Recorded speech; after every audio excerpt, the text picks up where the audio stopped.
Assalamualaikum warahmatullahi wabarakatuh. Waalaikumsalam warahmatullahi wabarakatuh. Bismillahirrahmanirrahim. Alhamdulillahi rabbil alamin. Wassalatu wassalamu ala ashrafil anbiya'i wal mursalin, sayyidina wa maulana Muhammadin wa ala alihi wa ashabihil mujahidin at-tahirin, amma ba'du. Saudara-saudara kaum muslimin rahimakumullah, kalau setiap muslim ditanya kepengen punya anak macam apa, saya yakin jawabannya pasti sama, kepengen punya anak soleh. Betul apa betul? Betul. Apa ada di sini yang kepengen punya anak jadi garong? Tidak. Saya kira jangankan kita yang insya Allah termasuk orang baik-baik, orang yang tidak baik saja tidak pengen kok anaknya tidak baik. Maling saja tidak pengen anaknya jadi maling. Copet saja tidak kepengen anaknya jadi copet. Dia masih bisa bilang sama anaknya, "Nak, bapakmu sudah kadung jadi maling, kamu jangan nurunin." Itu yang ketahuan malingnya. Maling saja tidak pengen kok anaknya jadi maling, apalagi yang bukan maling. Tapi anak yang soleh ini, saudara, bukan proses yang sekali jadi. Anak soleh tidak akan muncul dengan simsalabim. Anak soleh tidak muncul dengan slogan. Prosesnya sudah diawali oleh pribadi sang calon bapak dan calon ibu daripada anak itu. Itulah sebabnya untuk mendapatkan anak yang soleh ada dua usaha yang harus dilaksanakan. Pertama, usaha zohir, artinya usaha yang kelihatan oleh pandangan mata. Apa saja yang termasuk usaha zohir ini? Pertama, pribadi calon bapak dan calon ibunya. Kalau bapaknya ahli sujud, ibunya gemar hadir di majelis taklim, meresap ke dalam kepribadian anak, ikut membentuk dirinya. Sifat-sifat yang baik ini diharapkan akan menurun kepada si anak. Pribadi calon bapak dan calon ibu. Sebab ma fil aba fil abna. Bagaimana kebiasaan orang tua, begitulah anak. Kata pepatah, kalau bapak kencing berdiri, jangan heran anaknya kencing kabur. Kalau bapaknya bangun pagi jam 8, insya Allah anaknya jam 9. Jangan berharap anak mau sholat subuh. Kenapa? Bapaknya kasih contoh macam itu. Lalu suasana di rumah tangga, termasuk yang dimakan, yang diminum, termasuk pakaian kedua orang tuanya, ikut membentuk proses anak yang soleh ini. Kita kan tahu Rasulullah Shallallahu Alaihi Wasallam bersabda di dalam hadisnya, "Inna ahadakum yujma'u khalquhu fi batni ummihi arba'ina yawman nutfah." Tiap kamu diciptakan Allah dalam rahim ibunya itu 40 hari nutfah. Nutfah itu maaf, air kotor yang kalau ketemu di jalan kita jijik, dijual juga nggak laku. Tapi kita berasal dari situ. Dan itu dihasilkan dari saripati makanan yang dimakan oleh sang calon bapak, sang calon ibu. Kalau calon ibu dan calon bapak senang memakan makanan yang haram, senang meminum minuman yang haram, maka itu akan melahirkan saripati makanan yang membentuk sperma yang dihasilkan dari makanan-makanan haram. Itu pun akan ada pengaruhnya dalam proses pembentukan anak yang soleh. Saya dulu berpikir, kenapa Islam ini kok kelihatannya sedikit-sedikit mesti ada doanya. Orang mau makan ada doanya, orang mau berpakaian ada doanya, berdiri di muka cermin berkaca ada doanya. Sampai seorang istri mau bergaul dengan suaminya ada doanya. Pemikiran ini terjawab setelah saya telaah dan menemukan di dalam kitab Ihya-nya Imam Al-Ghazali, diceritakan di sana bahwa iblis yang tugasnya menggoda orang-orang kafir badannya gendut-gendut, sedangkan iblis yang tugasnya menggoda orang Islam badannya kurus, krempeng, ceking kayak morfinis. Satu hari ketemu di jalan karena satu profesi, ngobrol. Ini iblis yang tugasnya menggoda orang kafir bertanya kepada iblis yang tugasnya menggoda orang Islam, badanmu kenapa kurus macam begitu? Kata yang menggoda orang Islam, bagaimana saya tidak mau kurus? Saya ini ditugaskan menggoda orang-orang Islam. Orang Islam itu kalau dia mau minum, dia baca bismillah. Bismillah racun, saya nggak bisa ikut minum.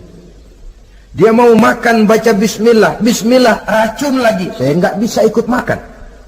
Dia mau tidur, tarik selimut, dia baca bismika Allahumma ahya wa amut, racun lagi aja. Saya nggak bisa tidur di selimut, terpaksa tidur di emper, mana keanginan. Dia mau bergaul sama istrinya, dia baca Allahumma jannibna syaitan wa jannibi syaitan fima razaqtana, racun lagi. Saya nggak bisa bantuin, cuma ngeliatin dari jauh. Bagaimana nggak kurus makan hati? Kata iblis yang badannya gendut-gendut, untung benar saya menggoda orang kafir yang nggak ada bacaan apa-apanya. Dia makan, saya ikut makan. Dia minum, saya ikut minum. Dia tidur di selimut empuk, saya masuk ke dalamnya. Dia bergaul sama istrinya, dikit-dikit saya bantuin. Allah Karim, ini maaflah kalau sudah dibantuin iblis ini, jangan heran anak jadi sangar nantinya. Jadi sejak proses produksi awal, Islam sudah mengajarkan hal yang sedemikian rupa. Pribadi calon ibu bapaknya baik, makanan, minuman, dan pakaian terdiri dari yang halal. Suasana beragama kelihatan di rumah tangga. Ibu ahli sujud, bapak ahli sujud. Ini termasuk proses usaha yang zahir dari orang tua yang menginginkan anak yang soleh. Sampai terjadi proses kehamilan. Proses kehamilan itu kata Nabi 40 hari yang pertama nutfah, 40 hari yang kedua alaqah, 40 hari yang ketiga mudghah. Mudghah itu embrio, cikal bakal bayi. Setelah proses 3 kali 40 hari itu, barulah ditiupkan ruh ke dalam rahim sang ibu. 120 hari atau 4 bulan, perempuan yang hamil itu baru terasa perutnya bergerak-gerak. Ini berdasarkan pengalaman perempuan. Saya sendiri kebetulan alhamdulillah belum pernah hamil.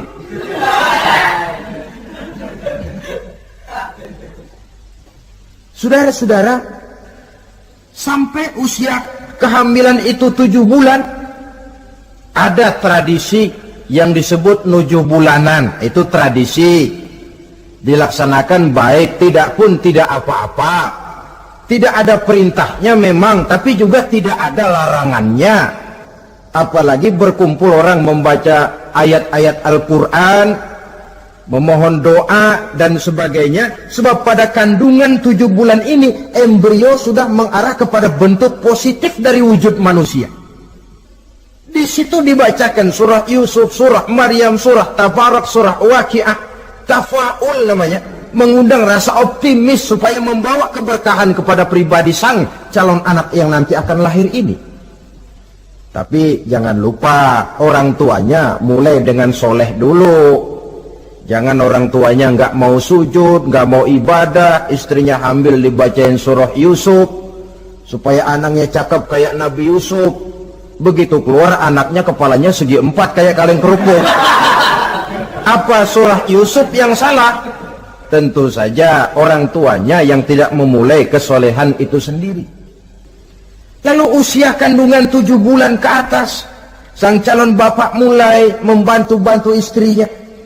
Kalau malam diusapi perut istrinya yang sedang hamil berat itu, sambil dibacakan surah Al-Insyirah, ya ngusap-ngusap sayang, bukan ngusap gemes.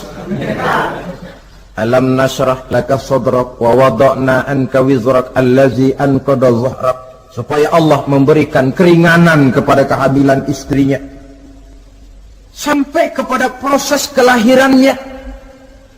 Begitu sang jabang bayi brol lahir ke alam ini, sudah dicegat lagi oleh ajaran agama, diazankan.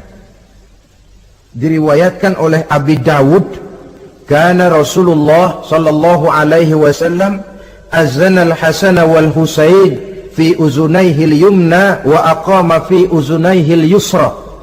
Adalah Rasul mengazankan cucunya Hasan dan Husain di telinga kanan, mengkomatkan di telinga kiri. Bayi muslim lahir ke dunia dicegat dengan suara azan. Apa sebab? Bayi yang baru lahir ke dunia ini ibarat kaset kosong. Kalau kaset kosong dipakai merekam, daya rekamnya kuat. Maka bayi yang baru lahir ini, sebelum sempat dia dengar cintaku sedalam lautan Atlantik, belum sempat dia dengar gelas-gelas kaca, belum sempat dia dengar tembok derita,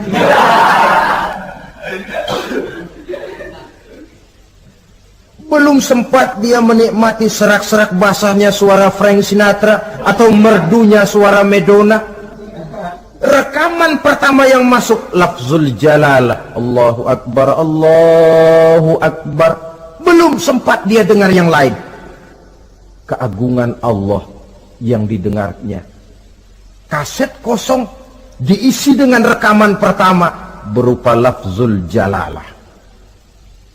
Saudara hadirin yang saya hormati, lalu datang kewajiban orang tua setelah sang anak lahir. Apa itu? Memberikan nama. Jangan lupa, ini proses pembentukan anak yang soleh. Memberikan nama. Walaupun William Shakespeare pernah bilang, what is a name? Apa sih arti sebuah nama? Cuma nama saja kok. Biar adanya di atas lumpur, kalau memang intan ya tetap intan. Nama itu tidak banyak artinya. Namun pada hakikatnya nama merupakan bagian daripada doa. Itulah sebabnya Islam mengajarkan khairul asma'i ma hummida wa ubida. Sebagus-bagus nama yang mengandung pujian atau menggambarkan kehambaan seseorang kepada Tuhan. Mengandung kata-kata pujian, Ahmad, Muhammad, Hamid, Mahmud. Mengandung nilai kehambaan seperti Abdurrahman, Abdurrahim, Abdurrauf. Jangan mentang-mentang ada di Quran anak dinamai Jahannam. Wah, kenapa Jahannam? Itu kan ada di Quran, Pak. Iya, di Quran, tapi lempengan neraka itu.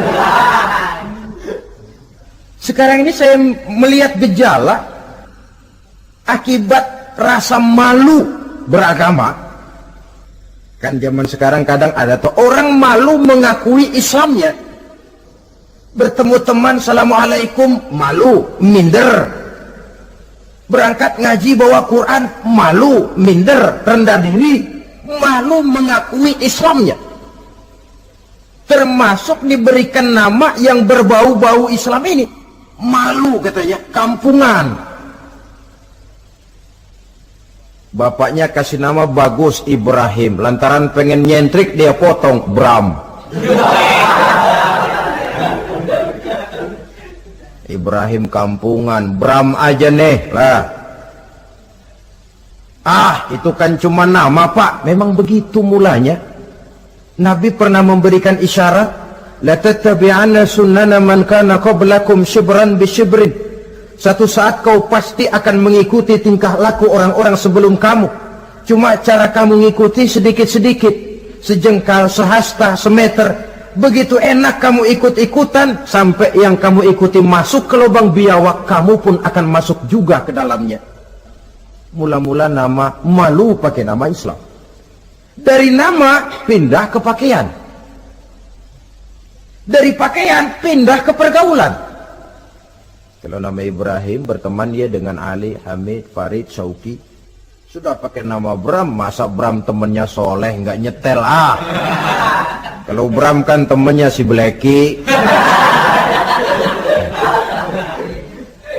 Nah, kalau sudah pindah ke pergaulan, yang saya khawatir pindah agama tidak terasa. Pindah agama tidak lagi terasa. Ini yang kita khawatir. Itulah sebabnya membudayakan nama yang baik ini perlu kita pelihara. Nama sebagian daripada doa. Tatkala orang tua memanggil kita dengan nama yang baik, sudah merupakan doa agar anaknya jadi orang baik-baik. Saudara hadirin yang saya hormati, setelah memberikan nama yang baik, kewajiban berikutnya dari orang tua muslim ialah wa ayyu'adzibahu, kata Nabi, memberikan pendidikan. Sebab nama yang baik tidak akan banyak menolong kalau tidak diiringi dengan pendidikan. Nama saja Muhammad Mukmin, kerjaan ngadu ayam.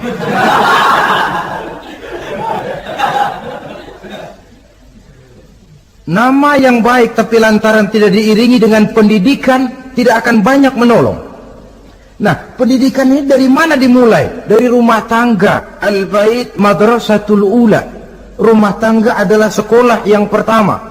Belum lagi anak kenal TK, ibtidaiyah, sanawiyah. Yang dia kenal adalah rumah tangganya. Gurunya adalah ibu bapaknya. Dan proses mendidik anak ini tentu merupakan proses yang panjang, memerlukan pengorbanan dari kedua orang tuanya. Namun prinsip lebih baik sekarang orang tua berkorban daripada menjadi korban.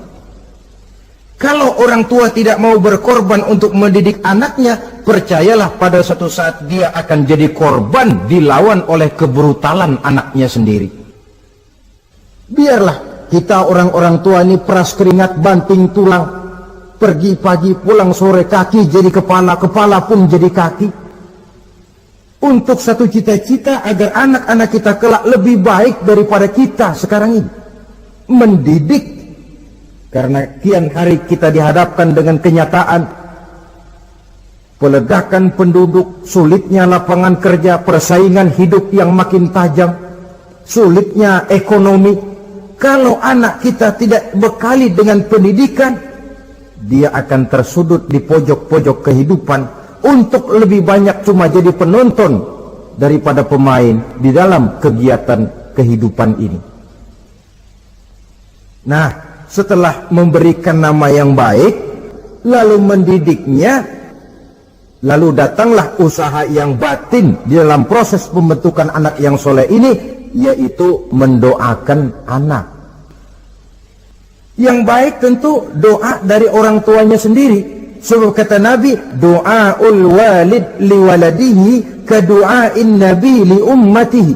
Doa orang tua kepada anaknya seperti doa Nabi kepada umatnya. Sebagaimana doa Nabi kepada umatnya tidak ditolak, begitulah doa orang tua kepada anaknya. Di keheningan malam, si orang tua ini sering bangun, tahajud, sujud dia di hadapan Allah dengan menitikkan air mata, memohon doa dengan doanya Nabi Allah Ibrahim, Rabbi habli minas salihin. Ya Allah, berikan kiranya saya anak yang soleh. Nabi Ibrahim tidak minta anak pintar, Nabi Ibrahim tidak minta anak yang tampan, Nabi Ibrahim tidak minta anak yang kaya dan punya kedudukan tinggi. Yang beliau minta, Rabbi habli minas salihin. Ya Allah, berikan saya anak yang soleh. Kelihatan ini ketika beliau punya anak bernama Ismail, lalu turun perintah Allah, hai Ibrahim, potong leher anakmu Ismail. Nabi Ibrahim bermusyawarah, Ismail, saya Abah, Allah memerintahkan saya untuk menyembelih leher kamu. Menurut pendapatmu bagaimana, mimpiku ini laksanakan atau tidak? Apa jawab Nabi Ismail? Ini bukti doa anak soleh. Abah, kalau memang itu benar perintah Allah, laksanakan Abah. Ya abati if'al ma tu'mar, satajiduni insyaallah minas sabirin. Kalau memang itu perintah Allah, Abah, laksanakan, potong leher saya. Anak soleh. Kalau cuma anak pinter tapi nggak soleh, mungkin jawabannya nggak begitu. Nak, bapak disuruh Allah menjelmelih leher kamu. Bagaimana nak, laksanakan jangan. Mungkin dia akan jawab, kenapa saya pak? Bapak aja potong yang udah tuaan.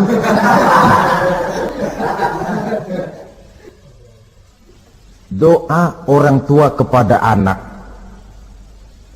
Atau boleh juga doa orang lain yang diyakini kesolehannya oleh orang tua tadi. Mengundang Pak Ustadz, Pak Kiai ke rumah, tolong doakan anak saya. Tidak ada salahnya. Sebab Nabi mengajarkan, aksiru minan nas bidu'ail khair, fa innaka la tadri min ayyi fahin yuqbal. Banyak-banyaklah minta doa kebaikan dari orang lain, sebab kamu tidak tahu dari mulut yang mana doa itu diterima Allah. Mungkin saja orang menurut pandangan kita kere, miskin, tidak dipandang orang lain, tapi kalau doanya Allah mau terima, siapa yang sanggup menghalangi? Banyak-banyaklah minta doa kebaikan dari orang lain, sebab tidak seorang pun tahu dari mulut yang mana doa itu akan diterima Allah. Doa orang tuanya. Inilah hikmah khitan yang pertama, proses pembentukan anak yang soleh. Yang kedua, khitan itu menanamkan kepada anak-anak muslimin sikap berani menghadapi hidup. Di waktu kecil sudah dilatih mengalirkan darah. Seolah-olah orang tuanya berkata, nak, hidup ini adalah perjuangan, nak. Perjuangan itu peras keringat, banting tulang, mengalirkan darah, kadang-kadang mengorbankan nyawa. Hidup bukan undian, nak. Jangan mengharap untung besar tanpa mau peras keringat. Berani hidup artinya berani menghadapi segala resiko yang ada di dalam hidup. Di zaman sekarang banyak orang yang takut menghadapi hidup. Pakaian mau bagus, makan mau enak, hidup mau terpandang dan dihargai orang, tapi kerja keras tidak mau. Paling-paling istilah orang maunya cuman hardolin. Hardolin itu bahasa Jerman, artinya dahar modal ulin. Santai. Ini kan takut menghadapi hidup, atau melihat bahwa stres hidup begitu tinggi, lalu mengundi-ngundi hidup. Dipertaruhkannya hidup di meja judi, dipertaruhkannya hidup di gunung-gunung, memuja-muja setan dan sebagainya. Itu pun termasuk orang yang takut menghadapi hidup, tidak berani menghadapi resiko yang ada di dalamnya. Cuma khayal saja membumbung tinggi, tapi keberanian untuk bekerja keras tidak ada.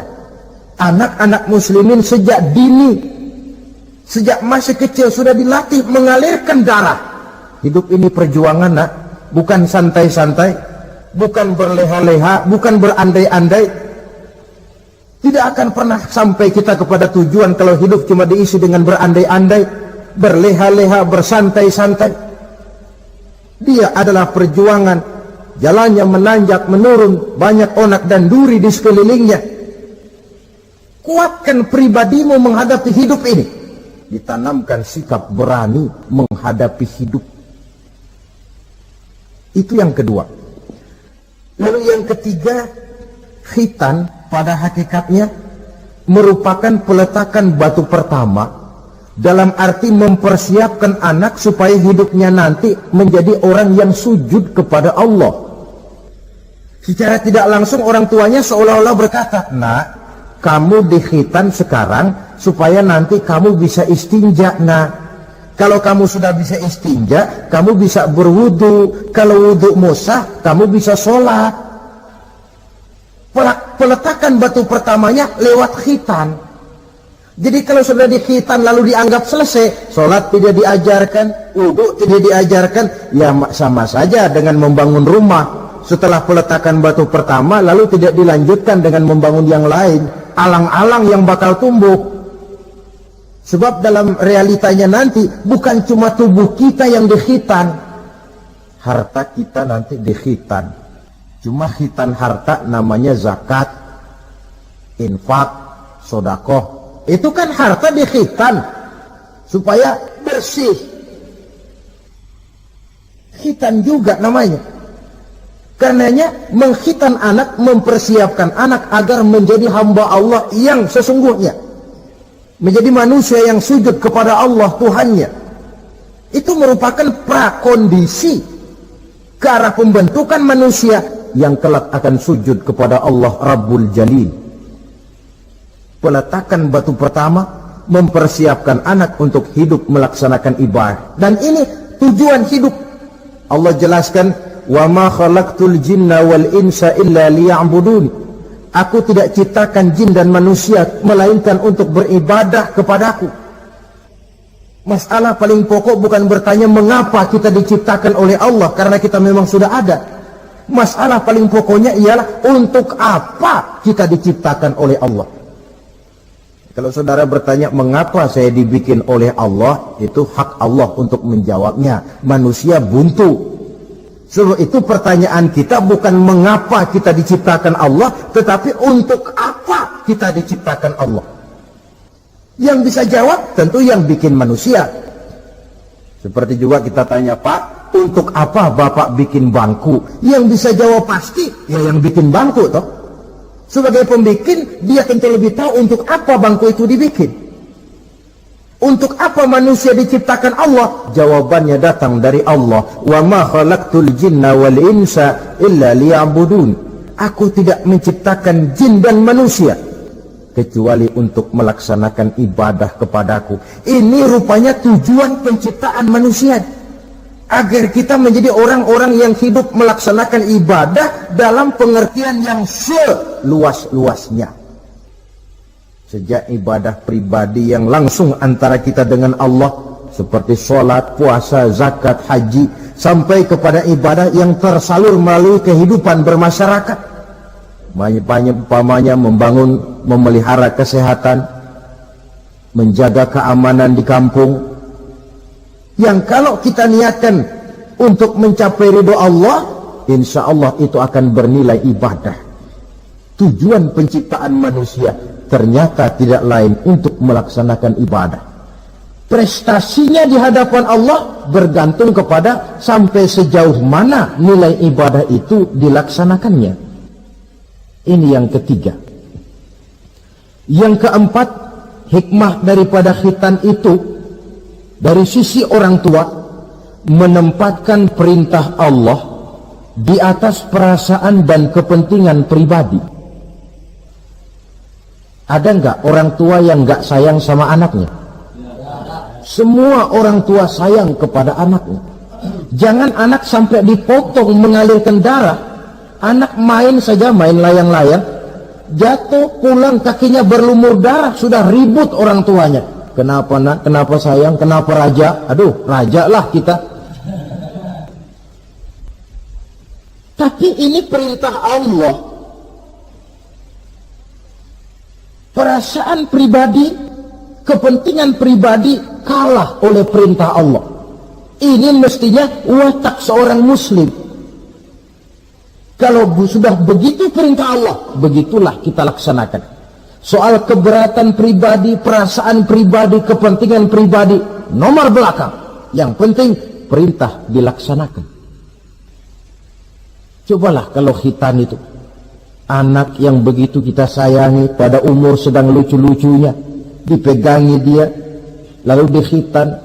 Kadang dia menangis, mengalirkan darah, sakit dia 2-3 hari belum bisa berjalan dan bermain dengan teman-temannya. Tapi ada rasa luas dalam hati orang tua. Kenapa? Alhamdulillah ya Allah, perintahmu sudah saya laksanakan.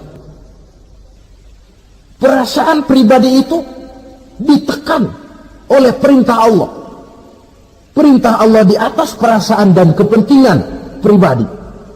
Kalau perasaan ini sudah kita miliki, itu pertanda nilai iman kita sudah mapan. Tidak cuma dalam khitan, dalam berbagai perintah agama. Hari Jumat berangkat kita dagang. Begitu 11:30 mendadak banyak yang beli, laku lagi. Sudah kedengaran suara azan, hayya 'alas shalah, hayya 'alal falah, pembeli makin banyak. Disitulah barometer iman kelihatan. Terusin melayani pembeli dan dapat untung banyak, atau perintah Allah yang sudah memanggil-manggil itu. Kalau perintah Allah di atas perasaan dan kepentingan pribadinya, dia akan tinggalkan dagangan itu. Dia akan bergegas menuju panggilan Allah. Saudara hadirin yang saya hormati, jadi perintah khitan ini mendidik setiap muslim agar perintah Allah berada di atas perasaan dan kepentingan pribadi.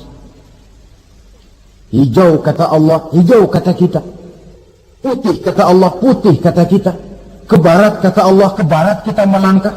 Ke timur perintah Allah, ke timur kita berjalan. Nyatanya kita ini sering paradok. Ke kulon kata Allah, ngetan kita berangkat. Ngalor perintah Allah, ngidul kita jalan. Putih kata Allah, hijau kita bilang. Paradok. Kenapa? Berpadu segala macam perasaan dan kepentingan dalam kehidupan kita yang kadang mengalahkan kepentingan agama, kadang mengalahkan kepentingan umat, mengalahkan kepentingan orang banyak. Tidak itu yang dididik di dalam pelaksanaan khitan ini. Ini yang keempat. Kemudian yang kelima, dari segi kesehatan, kulit yang dipotong, yang menutupi kulfah itu adalah tempat bersarangnya segala macam kotoran. Membiarkannya mengendap bisa saja menimbulkan kanker kulit. Maka untuk menjaga dan memelihara kesehatan, agama menganjurkan khitan.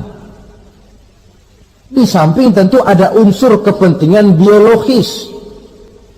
Ini maaf lah, kalau nanti orang sudah bersuami, sudah beristri, akan terasa manfaatnya khitan.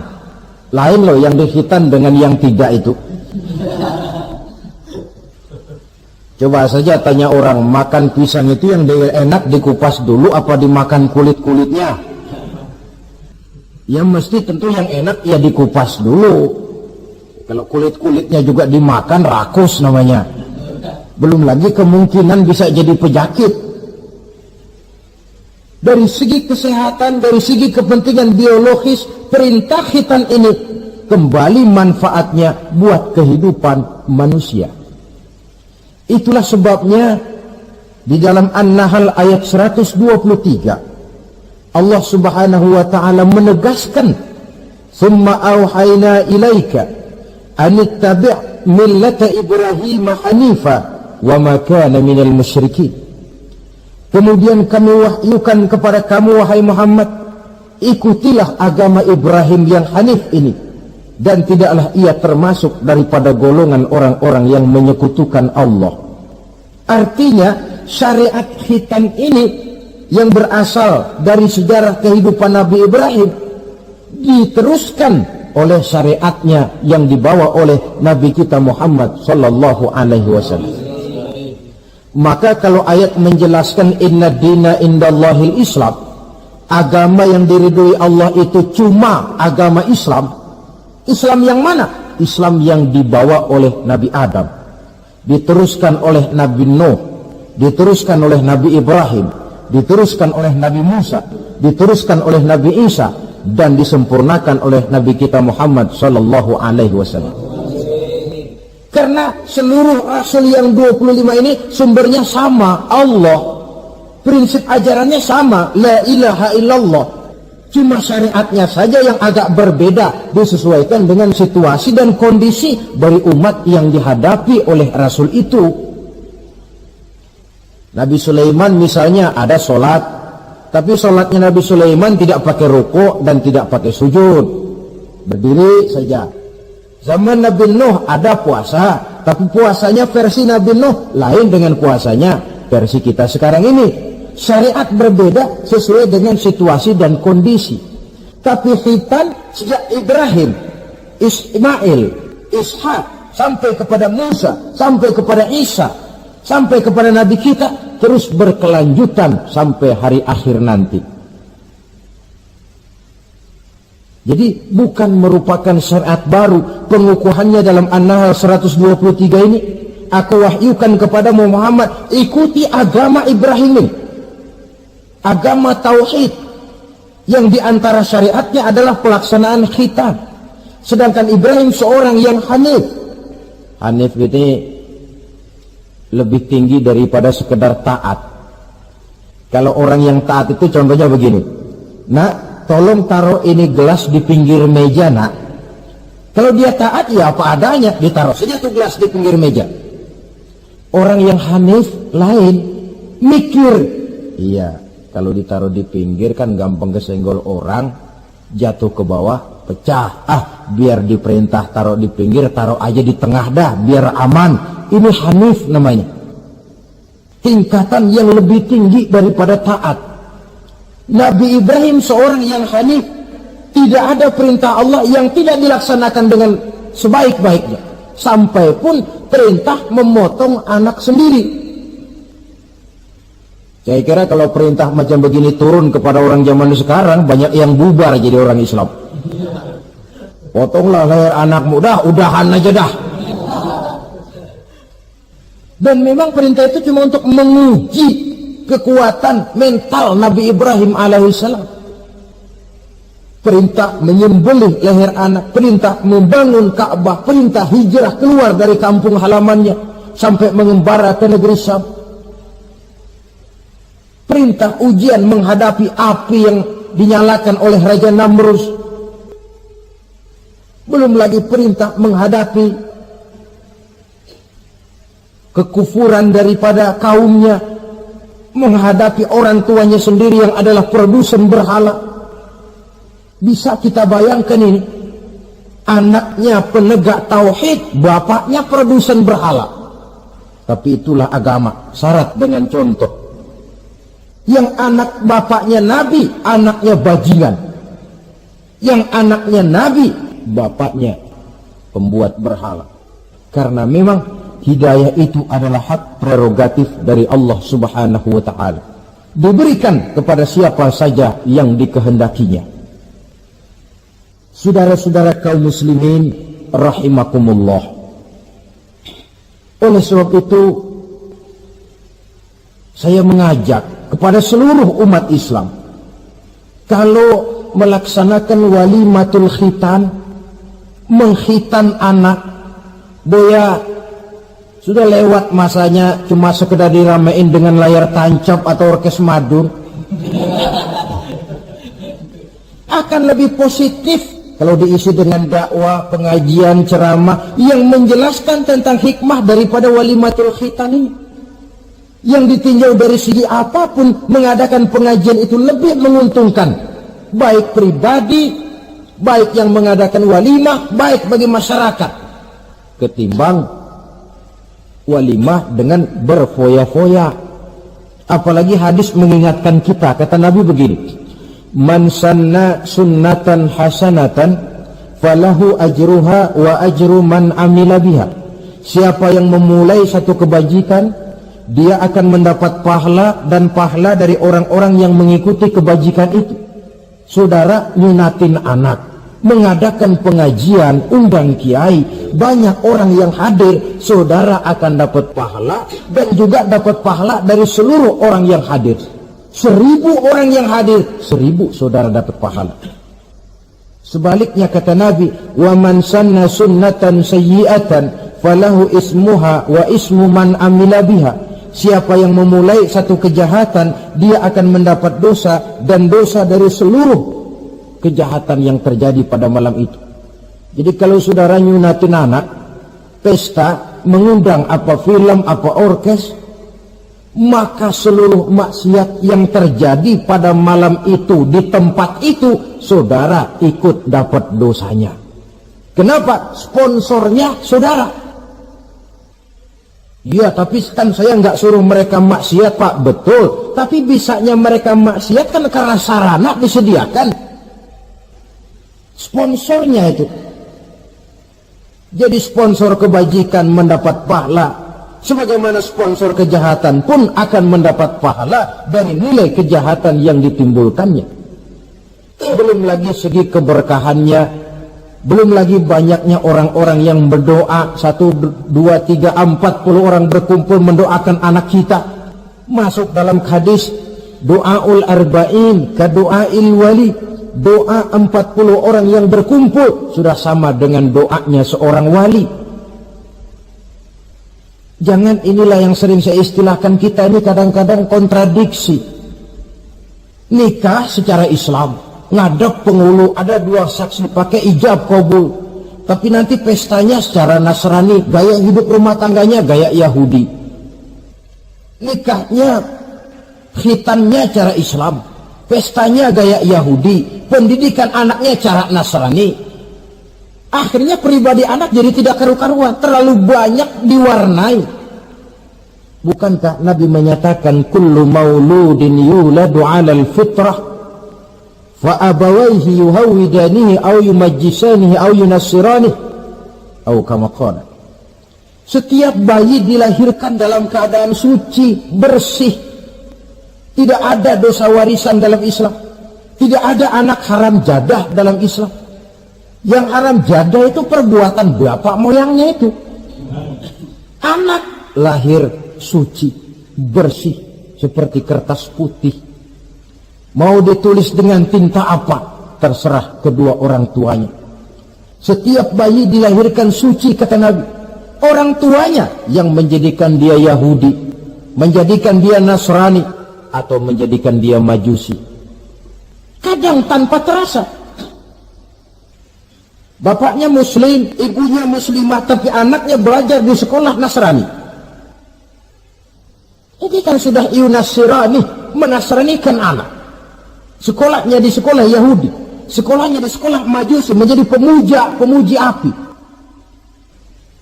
Dan anak lebih dari sekedar buah mata, belahan hati. Dia adalah amanah dari Allah. Gara-gara anak, orang tua bisa sampai ke surga. Pun gara-gara anak, banyak orang tua masuk neraka. Amanah yang disia-siakan akan menjadi beban daripada orang tua itu sendiri. Oleh karena itu, sekali lagi saya mengajak, hidupkan tradisi yang baik dengan memperbanyak pengajian-pengajian, baik dalam walimatul khitan, walimatul arus, atau berbagai kesempatan yang memang mungkin untuk itu. Makin banyak dakwah dan pengajian, insya Allah makin terasa akibat positifnya bagi masyarakat, agama, bangsa, dan negara yang kita cintai ini. Nah, saudara, inilah selintas tentang khitan pada pertemuan kita kali ini. Mudah-mudahan ada hikmahnya. Terima kasih banyak atas segala perhatian. Mohon maaf atas segala kekurangan. Usikum wa nafsi bitaqwallah. Aqulu qawli hadha fa astaghfirullahal azim li wa lakum. Wassalamu alaikum warahmatullahi wabarakatuh.